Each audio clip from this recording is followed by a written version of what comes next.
અમરેલી જિલ્લાના જાફરાબાદમાં આજ રોજ તારીખ 26/1/2026ના રોજ જાફરાબાદ નગરપાલિકા દ્વારા 77માં પ્રજાસત્તાક દિવસની ઉજવણી કરવામાં આવી હતી, જેમાં નગરપાલિકાના પ્રમુખ શ્રીમતી રવીનાબેન પ્રફુલભાઈ બારૈયા તથા નગરપાલિકાના ચીફ ઓફિસર ભાવનાબેન ગોસ્વામી તેમજ કારોબારી ચેરમેનશ્રી તથા નગરપાલિકાના તમામ સભ્યશ્રીઓ તેમજ નગરપાલિકાના સ્ટાફ અને શાળાના શિક્ષકશ્રીઓ હાજર રહેલા હતા, જેમાં મુખ્ય મહેમાનોનું આગમન બાદ કાર્યક્રમની શરૂઆત કરવામાં આવી, જેમાં જાફરાબાદ નગરપાલિકાના પ્રમુખશ્રી ના વરદ હસ્તે ધ્વજારોહણ કરવામાં આવ્યું। ત્યારબાદ શાળાના બાળકો તૈયાર કરવામાં આવેલ સાંસ્કૃતિક કૃતિઓ રજૂ કરવામાં આવી, જેમાં ભાગ લેનાર બાળકોને જાફરાબાદ નગરપાલિકા તરફથી કીટ આપવામાં આવી તેમજ કાર્યક્રમમાં ઉપસ્થિત મહેમાનો દ્વારા રોકડ રકમ આપી પ્રોત્સાહિત કરી ત્યારબાદ આભાર વિધિ સાથે કાર્યક્રમનો વિરામ કરવામાં આવેલ।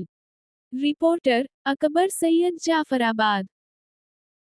આપણને એક મજબૂત રાષ્ટ્રીય તરીકે આગળ વધવાની તક આપી છે। પ્રજાસત્તાક દિવસ આપણને યાદ દેવડાવે છે કે આપણે બધા એક સાથે છીએ। ભારતમાં 26મી જાન્યુઆરી ગણતંત્ર દિવસ તરીકે ઉજવવામાં આવે છે।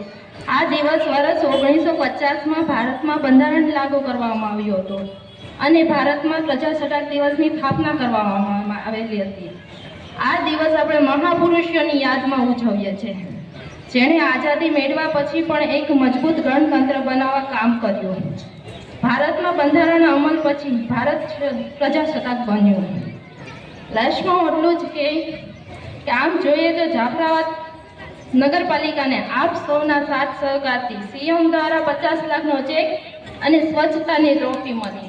એમ જ આપ સૌના સાથ સહકારથી હજી આપણે આગળ વધવાનું છે અને ઘણા કામ પૂર્ણ કર્યા છે, જાણે કે ગટરો, રોડ, ઓડિટોરિયમ હોલ, ધાદરવાડી પાણીની પાપલા, એવા ઘણા બધા કામ પૂર્ણ કર્યા છે।